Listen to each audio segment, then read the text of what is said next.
ఓ hey hi hi hi actually ఈ వీడియోలో నేను డే వన్ ఎక్స్పీరియన్స్ 1 మినిట్లో షేర్ చేసుకుంటా. ఈ డే వన్ ఎక్స్పీరియన్స్లో నేను ఒక 10 మెంబర్స్ని కలిసిన. 10 మెంబర్స్లో ఫస్ట్ 4 మెంబర్స్ వరంగల్లో నుంచి వచ్చిన వాళ్ళని కలిసిన, ఒక ఫ్యామిలీని కలిసిన అనమాట. ఈ వరంగల్ నుంచి వచ్చిన వాళ్ళు క్లోజ్ అయిపోయారు, ఫ్రెండ్స్ అయిపోయారు. యాక్చువల్గా నేను నిన్న ఫుడ్ కూడా ఏం పెట్టలేదు అనమాట, మొత్తం వాళ్ళే చూసుకున్నారు ఫుడ్. అండ్ ఫ్యామిలీ మెంబర్స్లో 3 మెంబర్స్లో ఒక చిన్న పాప, ఆమెతో మస్తు ఫన్ క్రియేట్ అయింది, మస్తు టైంపాస్ అయింది. అండ్ మొత్తం 3 and 4 మొత్తం ఎంత అయ్యారు, 7 మెంబర్స్ అయ్యారు. అండ్ ఇంకొక 3 మెంబర్స్ ఏంటంటే ట్రైన్ గేట్ దగ్గర, ఐ మీన్ అది ఉంటుంది కదా గేట్, అక్కడ సాంగ్ పాడడం చూసారా, సో అక్కడ ఇంకొక 3 మెంబర్స్ అయితే పరిచయం అయ్యారు. సో మజా అనిపించింది, ట్రిప్ మాత్రం వేరే లెవెల్ అనిపించింది. నాకు స్టార్ట్ చేసేటప్పుడు కొంచెం భయం ఉండే, అసలు ఎవరు వస్తారో, ఎవరితో ఎట్లా మాట్లాడాలో ఏందో అని చెప్పేసి.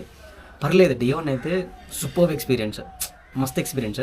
నేను థ్యాంక్స్ చెప్పాలి అని అంటే ఆ వరంగల్లో కలిసిన ఆ 4 మెంబర్స్కి థ్యాంక్స్ చెప్పాలి, నాతో సాంగ్ పాడిన ఆ 3 మెంబర్స్కి అండ్ ఫ్యామిలీ 3 మెంబర్స్కి. సో టోటల్ 10 మెంబర్స్ని అయితే కలిసిన నేను డే వన్లో. సో వాళ్ళకి థ్యాంక్స్ చెప్పాలి bro. Thank you so much and love you bro. చల్లగా ఉండండి, బాయ్.